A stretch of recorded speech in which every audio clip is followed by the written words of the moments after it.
ನಮಸ್ಕಾರ ಸ್ನೇಹಿತರೆ, ಇಂದಿನ ವಿಡಿಯೋದಲ್ಲಿ ಅಮರನಾಥ ದೇವಾಲಯದ ಇತಿಹಾಸ ಮತ್ತು ಪುರಾಣ ಹಾಗೂ ಮಹತ್ವದ ಬಗ್ಗೆ ತಿಳಿಯೋಣ. ದಯವಿಟ್ಟು ವಿಡಿಯೋವನ್ನು ಪೂರ್ತಿಯಾಗಿ ನೋಡಿ ಅಂತ ಕೇಳ್ಕೊಳ್ತೀನಿ.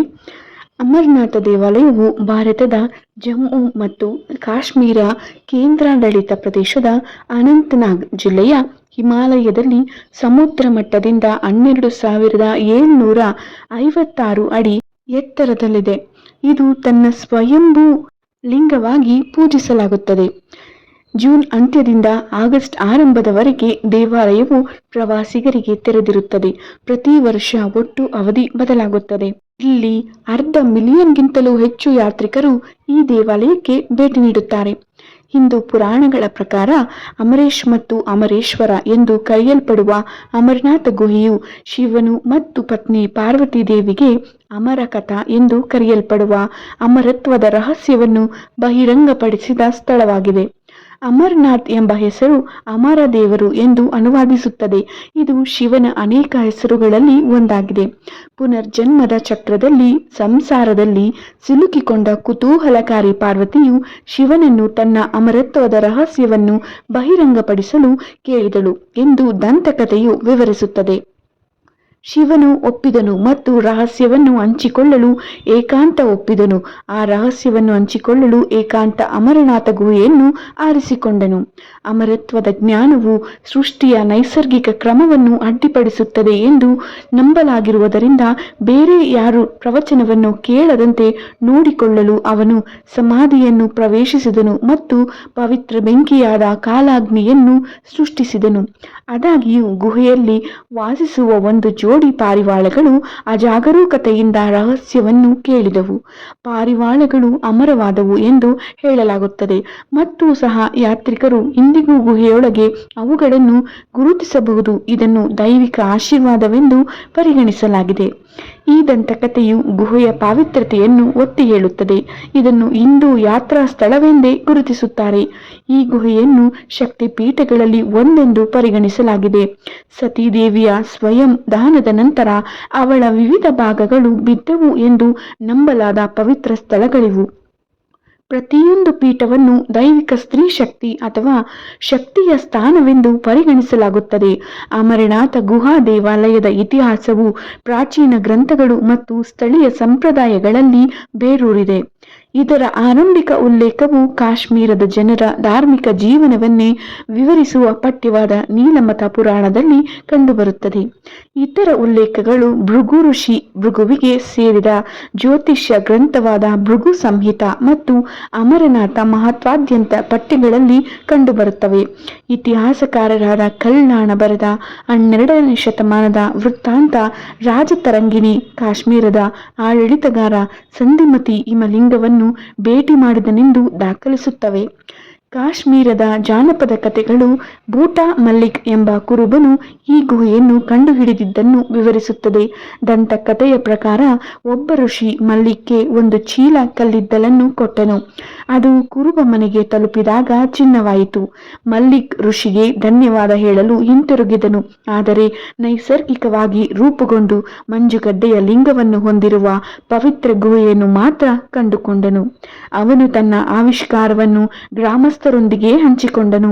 ಗುಹೆಯನ್ನು ತೀರ್ಥಯಾತ್ರೆಯ ಸ್ಥಳವನ್ನಾಗಿ ಪರಿವರ್ತಿಸಿದನು. ಅಮರನಾಥ ದೇವಾಲಯವು ಸುಣ್ಣದ ಕಲ್ಲಿನ ಗುಹೆಯ ಪ್ರವೇಶ ದ್ವಾರವನ್ನು ಹೊಂದಿದ್ದು ಸುಮಾರು 120 ಅಡಿ ಅಗಲ ಮತ್ತು 75 ಅಡಿ ಎತ್ತರವನ್ನು ಹೊಂದಿದ್ದು ಪರ್ವತದೊಳಗೆ ಸುಮಾರು 80 ಅಡಿ ಇಳಿಜಾರಾಗಿದೆ. ಗುಹೆಯ ಚಾವಣಿಯಿಂದ ತೊಟ್ಟಿಕ್ಕುವ ನೀರಿನ ಹನಿಗಳಿಂದ ಲಿಂಗವು ರೂಪುಗೊಳ್ಳುತ್ತದೆ ಮತ್ತು ನಂತರ ಹೆಪ್ಪುಗಟ್ಟುತ್ತದೆ.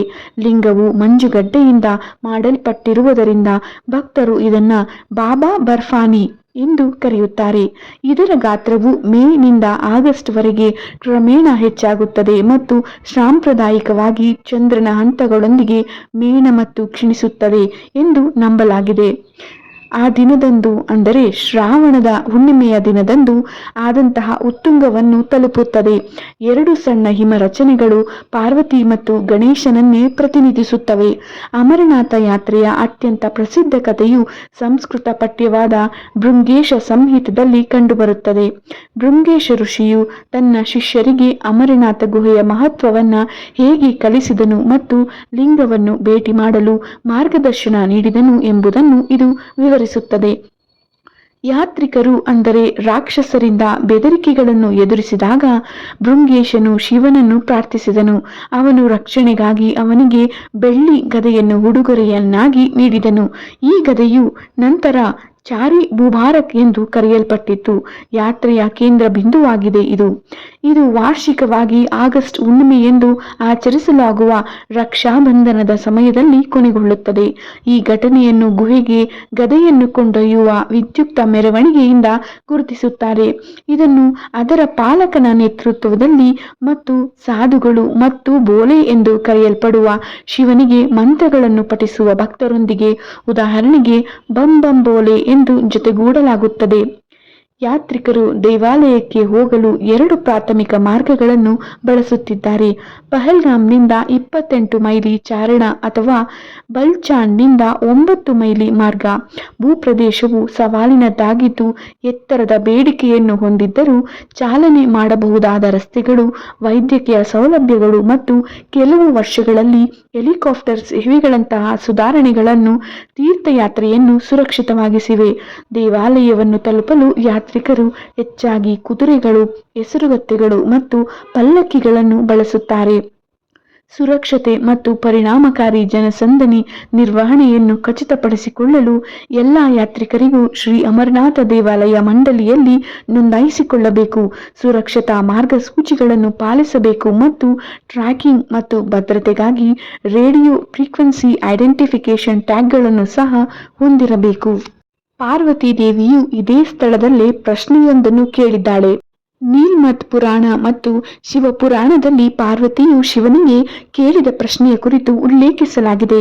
ಪಾರ್ವತಿ ದೇವಿಯು ಅಮರನಾಥನ ಗುಹೆಯಲ್ಲೇ ಒಮ್ಮೆ ಪರಶಿವನಲ್ಲಿ, ನೀವು ಕುತ್ತಿಗೆಗೆ ರುಂಡಮಾಲೆಯನ್ನ ಧರಿಸಿರುವಿರಲ್ಲ, ಅದು ಯಾರ ತಲೆಬುರುಡೆಗಳು, ಯಾವ ಕಾರಣಕ್ಕಾಗಿ ಧರಿಸಿದ್ದೀರೆಂದು ಪ್ರಶ್ನಿಸುತ್ತಾಳೆ. ಆಗ ಶಿವನು, ನೀವು ಎಷ್ಟು ಬಾರಿ ಈ ಬ್ರಹ್ಮಾಂಡದಲ್ಲಿ ಜನಿಸುತ್ತೀರಿ ಹಾಗೂ ನೀವು ಎಷ್ಟು ಬಾರಿ ಸಾವನ್ನಪ್ಪುತ್ತೀರಿ, ಆ ಸಮಯದಲ್ಲೆಲ್ಲ ನನ್ನ ಕುತ್ತಿಗೆಯಲ್ಲಿರುವ ರುಂಡಗಳು ಬೆಳೆಯುತ್ತದೆ ಎಂದು ಪಾರ್ವತಿಯ ಪ್ರಶ್ನೆಗೆ ಉತ್ತರವನ್ನು ನೀಡುತ್ತಾರೆ. ಶಿವನ ಉತ್ತರಕ್ಕೆ ಆಶ್ಚರ್ಯಗೊಂಡ ಪಾರ್ವತಿಯು, ನೀವು ಮಾತ್ರ ಅಮರರಾಗಿದ್ದೀರಿ, ಆದರೆ ನಾನೇಕೆ ಇನ್ನೂ ಅಮರನಾಗಿಲ್ಲ ಎಂಬ ಪ್ರಶ್ನೆಯನ್ನು ಸಹ ಮುಂದೂಡುತ್ತಾಳೆ. ಶಿವನು ಮಾತೆ ಪಾರ್ವತಿಗೆ ಅಮರತ್ವದ ಜ್ಞಾನವನ್ನು ನೀಡುತ್ತಿರುವಾಗ ಆ ಸಮಯದಲ್ಲಿ ಅದೇ ಗುಹೆಯಲ್ಲೂ 1 ಜೋಡಿ ಪಾರಿವಾಳಗಳು ಕೂಡ ಅವರೊಂದಿಗೆ ಇದ್ದಿತು ಎನ್ನುವ ನಂಬಿಕೆ ಇದೆ. ಶಿವನ ಬಾಯಿಯಿಂದ ಅಮರತ್ವದ ಕಥೆಯನ್ನು ಕೇಳಿದ ನಂತರ ಆ ಜೋಡಿ ಪಾರಿವಾಳಗಳು ಕೂಡ ಅಮರತ್ವವನ್ನು ಪಡೆಯಿತೆಂದು ಹೇಳಲಾಗಿದೆ. ಇದೇ ಕಾರಣದಿಂದ ಇಂದಿಗೂ ಕೂಡ ಅಮರನಾಥ ಗುಹೆಯಲ್ಲಿ ಜೋಡಿ ಪಾರಿವಾಳಗಳು ಅಮರವಾಗಿವೆ. ಅಮರನಾಥ ಗುಹೆಯಲ್ಲಿ ಈ ದಂಪತಿ ಪಾರಿವಾಳಗಳನ್ನು ನೋಡಲು ಬರುವ ವ್ಯಕ್ತಿಯು ಮೋಕ್ಷವನ್ನು ಪಡೆಯುತ್ತಾನೆಂದು ನಂಬಿಕೆ ಇದೆ. ಈ ಗುಹೆಯ ಬಗ್ಗೆ ಇರುವ ಇನ್ನೊಂದು ಅತ್ಯಂತ ಆಶ್ಚರ್ಯಕರಿ ಸಂಗತಿ ಯಾವುದು ಗೊತ್ತಾ? ಯಾವುದೇ ಹಿಮವನ್ನು ಕಟ್ಟಲು ಅಲ್ಲಿ ನೀರಿರಲೇಬೇಕು. ಹಿಮದ ಮೂಲವೇ ನೀರು. ಆದರೆ ಇಲ್ಲಿ ಶಿವಲಿಂಗವನ್ನು ಆವರಿಸುವ ಹಿಮಕ್ಕೆ ನೀರು ಎಲ್ಲಿಂದ ಬರುತ್ತದೆ ಎನ್ನುವುದೇ ಮೂಲ ಪ್ರಶ್ನೆ. ನೀರಿನ ಮೂಲ ಯಾವುದೆಂದು ಕಂಡುಹಿಡಿಯಲು ಇಂದಿಗೂ ಕೂಡ ಯಾರಿಗೂ ಸಾಧ್ಯವಾಗಿಲ್ಲ. ಈ ರಹಸ್ಯ ಇನ್ನೂ ಕೂಡ ರಹಸ್ಯವಾಗಿಯೇ ಉಳಿದಿದೆ ಅಂತ ಹೇಳಬಹುದು. ಅಮರನಾಥ ಗುಹೆಯಲ್ಲಿ ಮಂಜುಗಡ್ಡೆ ಅಥವಾ ಹಿಮದಿಂದ ರೂಪುಗೊಂಡ ಶಿವಲಿಂಗವು ಗಟ್ಟಿಯಾದ ಹಿಮದಿಪ್ಪದ ಆವೃತ್ತವಾದರೆ, ಇನ್ನು ಅದರ ಸುತ್ತಮುತ್ತಲಿರುವ ಈ ಹೊರಗಿರುವ ಹಿಮವು ಮೃದುವಾಗಿದೆ. ಇದರ ಹಿಂದಿನ ರಹಸ್ಯವನ್ನು ಕೂಡ ಯಾರಿಗೂ ತಿಳಿಯಲಾಗಿಲ್ಲ. ಎಷ್ಟೇ ಪ್ರಯತ್ನಿಸಿದರೂ ಕೂಡ ಅದು ವಿಫಲವಾಗಿದೆ. ಹಿಮದ ವಿಷಯವೂ ಕೂಡ ರಹಸ್ಯವಾಗಿಯೇ ಇಲ್ಲಿ ಉಳಿದಿದೆ. ಅಮರನಾಥ ಯಾತ್ರೆಗೆಂದು ಕಾಲ್ನಡಿಗೆಯಲ್ಲಿ ಬಂದ ಭಕ್ತರು ತುಂಬಾ ದಣಿದಿರುತ್ತಾರೆ. ಬಿಸಿಲು ಬಂತೆವೆಂದರೆ ಬಿಸಿಲಿನ ಬೇಗೆ ತಾಳಲಾರದಷ್ಟು ಬಿಸಿಲು ಬಂದು ಬಿಡುತ್ತದೆ. ಅದೇ ಹಿಮ ಬಿತ್ತೆಂದರೆ ಕೂಡ ಅಷ್ಟೇ ಕಷ್ಟವಾಗಿ ಬಿಡುತ್ತದೆ. ಆದರೆ ಭಕ್ತಾದಿಗಳು ದೇವಾಲಯವನ್ನು ತಲುಪುತ್ತಿದ್ದಂತೆ ಅವರ ಆಯಾಸವೆಲ್ಲವೂ ಕೂಡ ಮಾಯವಾಗುತ್ತದೆ ಎಂದು ಹೇಳಲಾಗಿದೆ. ಕಾಲ್ನಡಿಗೆಯಲ್ಲಿ ಬಂದ ಭಕ್ತರ ಆಯಾಸವು ಇದ್ದಕ್ಕಿದ್ದಂತೆ ನಿವಾರಣೆಯಾಗಲು ಕಾರಣವೇನೆಂಬುದರ ಬಿಂದಿನ ರಹಸ್ಯವೂ ಕೂಡ ಹಾಗೆ ರಹಸ್ಯವಾಗಿ ಉಳಿದಿದೆ. ಪಾರ್ವತಿಗೆ ಅಮರನಾಥ ಗುಹೆಯಲ್ಲಿ ಅಮರತ್ವದ ರಹಸ್ಯಗಳನ್ನು ತಿಳಿಸುವ ಮೊದಲು ಶಿವನು ತನ್ನ ಕುತ್ತಿಗೆಯಲ್ಲಿದ್ದ ಶೇಷನಾಗನನ್ನು ಶೇಷನಾಗ ಸರೋವರದಲ್ಲಿ, ತನ್ನ ಚಿಗುಟುಗಳನ್ನು ಪಿಸ್ಸೋಟಾಪ್ನಲ್ಲಿ ಅನಂತನಾಗನನ್ನು ಅನಂತನಾಗದಲ್ಲಿ ಹಾಗೂ ಹಣೆಯ ಮೇಲಿದ್ದ ಶ್ರೀಗಂಧವನ್ನು ಚಂದನ್ ಬಡಿಗೆಯಲ್ಲಿ ಬಿಟ್ಟನೆಂಬ ನಂಬಿಕೆ ಇದೆ. ಹೀಗೆ ತನ್ನ ದೇಹದಲ್ಲಿನ ಎಲ್ಲ ಜೀವಿಗಳನ್ನು ತನ್ನಿಂದಲೇ ತೆಗೆದದ್ದು ಹಾಕಿ ಈ ಗುಹೆಯಲ್ಲಿ ಮಾತೆ ಪಾರ್ವತಿಗೆ ಅಮರ ಎಂಬ ರಹಸ್ಯವನ್ನು ತಿಳಿಸಿದನೆಂದು ಹೇಳಲಾಗುತ್ತದೆ. ಒಂದು ದಿನ ಬೂಟಾ ಮಲ್ಲಿಕ್ ಎನ್ನುವ ಮುಸ್ಲಿಂ ಕುರಿಗಾಹಿಯು ಕುರಿಗಳನ್ನು ಮೇಯಿಸುತ್ತಾ ತಾನು ಉಳಿದುಕೊಂಡಿದ್ದ ಸ್ಥಳದಿಂದ ತುಂಬಾ ದೂರ ಹೋದನು. ಬೂಟಾ ಮಲ್ಲಿಕ್ ಸ್ವಭಾವತಃ ಬಹಳ ಸಭ್ಯ, ದಯೆ ಹೊಂದಿದವನು ಹಾಗೂ ತುಂಬಾ ಬಡವನಾಗಿದ್ದ. ಅವನು ಕುರಿಯನ್ನು ಮೇಯಿಸುತ್ತಾ ಪರ್ವತವನ್ನೇರಿದಾಗ ಅಲ್ಲಿ ಸನ್ಯಾಸಿಯೊಬ್ಬನನ್ನು ಭೇಟಿಯಾಗುತ್ತಾನೆ. ಆಗ ಸನ್ಯಾಸಿಯು ಬೂಟಾ ಮಲ್ಲಿಕ್ಗೆ ಕಲ್ಲಿದ್ದಲು ತುಂಬಿದ ಪಾತ್ರೆಯನ್ನು ನೀಡುತ್ತಾನೆ. ಬೂಟಾ ಮನೆಗೆ ಬಂದು ಆ ಪಾತ್ರೆಯನ್ನು ನೋಡಿದಾಗ ಅದರಲ್ಲಿ ಕಲ್ಲಿದ್ದಲಿನ ಬದಲು ಚಿನ್ನವಿದ್ದಿತ್ತು. ನಂತರ ಬೂಟಾ ಮಲ್ಲಿಕ್ ಆ ಸನ್ಯಾಸಿಗೆ ಧನ್ಯವಾದಗಳನ್ನು ಹೇಳಲು ಬರುತ್ತಾರೆ.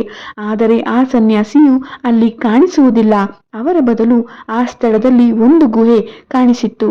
ಬೂಟಾ ಮಲ್ಲಿಕ್ ಆ ಗುಹೆಯೊಳಗೆ ಹೋಗಿ ನೋಡಿದಾಗ ಅದರಲ್ಲಿ ಹಿಮದಿಂದ ಹೊಳೆಯುವ ಬಿಳಿ ಬಣ್ಣದ ಶಿವಲಿಂಗವನ್ನು ನೋಡಿದನು.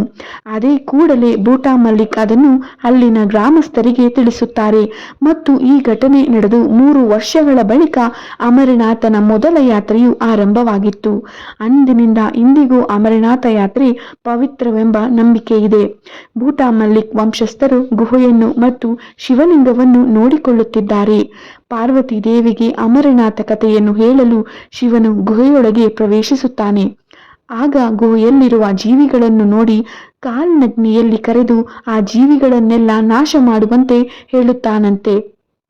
ಕಾಲಾಗ್ನಿಯು ಶಿವನ ಆದೇಶದ ಮೇರೆಗೆ ಗುಹೆಯಲ್ಲಿದ್ದ ಜೀವಿಗಳನ್ನು ನಾಶ ಮಾಡುತ್ತಾನೆ. ಆದರೆ ಆ ಗುಹೆಯಲ್ಲಿ ಪಾರಿವಾಳದ 2 ಮೊಟ್ಟೆಗಳನ್ನು ನೋಡುತ್ತಾನೆ. ಮೊಟ್ಟೆಗಳನ್ನು ಜೀವವಿರುವ ಜೀವಿಯಲ್ಲ ಎಂದು ತಿಳಿದು ಅವುಗಳನ್ನು ನಾಶ ಮಾಡದೆ ಹಾಗೆಯೇ ಬಿಡಲಾಗುತ್ತದೆ. ಶಿವನು ಗುಹೆಯಲ್ಲಿ ಪಾರ್ವತಿಗೆ ಅಮರದ ಕಥೆಯನ್ನು ಹೇಳುವ ಸಂದರ್ಭದಲ್ಲಿ ಪಾರಿವಾಳದ ಮೊಟ್ಟೆಯಿಂದ 2 ಪಾರಿವಾಳ ಹೊರಬಂದು ಶಿವನು ಹೇಳುತ್ತಿದ್ದ ಅಮರತ್ವದ ಕಥೆಗಳನ್ನು ಕೇಳಿಸಿಕೊಳ್ಳುತ್ತದೆ. ಆದ್ದರಿಂದ ಅಮರನಾಥನ ಗುಹೆಯಲ್ಲಿ ಶಿವ ಮತ್ತು ಪಾರ್ವತಿಗಿರುವಷ್ಟೇ ಮಹತ್ವ ಈ ಜೋಡಿ ಪಾರಿವಾಳಕ್ಕೂ ಕೂಡ ದೊರೆಯುತ್ತದೆ. ಅಬ್ಬಾ, ಎಂಥ ಅದ್ಭುತ ಅಲ್ಲವೇ ಸ್ನೇಹಿತರೆ! ಇದು ಅಮರನಾಥ ದೇವಾಲಯದ ಅದ್ಭುತ ಇತಿಹಾಸ ಮತ್ತು ಮಹಿಮೆಯ ಕುರಿತ ಮಾಹಿತಿ. ಹಿಮದಿಂದ ಸ್ವಯಂಭುವಾಗಿ ರೂಪುಗೊಳ್ಳುವ ಶಿವಲಿಂಗವನ್ನು ದರ್ಶನ ಮಾಡುವುದು ಅತ್ಯಂತ ಪುಣ್ಯಕರವೆಂದು ಭಕ್ತರು ನಂಬುತ್ತಾರೆ. ಭಕ್ತಿ, ನಂಬಿಕೆ ಮತ್ತು ಆತ್ಮ ಸಾಕ್ಷಾತ್ಕಾರದ ಸಂಕೇತವಾಗಿರುವ ಈ ಪವಿತ್ರ ಕ್ಷೇತ್ರವು ಪ್ರತಿಯೊಬ್ಬ ಶಿವಭಕ್ತನಿಗೂ ಜೀವನದಲ್ಲಿ ಒಮ್ಮೆಯಾದರೂ ಭೇಟಿ ನೀಡಬೇಕಾದ ತೀರ್ಥಕ್ಷೇತ್ರವಾಗಿದೆ. ಈ ವಿಡಿಯೋದ ಮಾಹಿತಿ ನಿಮಗೆ ಇಷ್ಟವಾಗಿದ್ದಲ್ಲಿ ಒಂದು ಲೈಕ್ ಮಾಡಿ, ನಿಮ್ಮ ಕುಟುಂಬ ಹಾಗೂ ಸ್ನೇಹಿತರೊಂದಿಗೆ ತಪ್ಪದೆ ಹಂಚಿಕೊಳ್ಳಿ.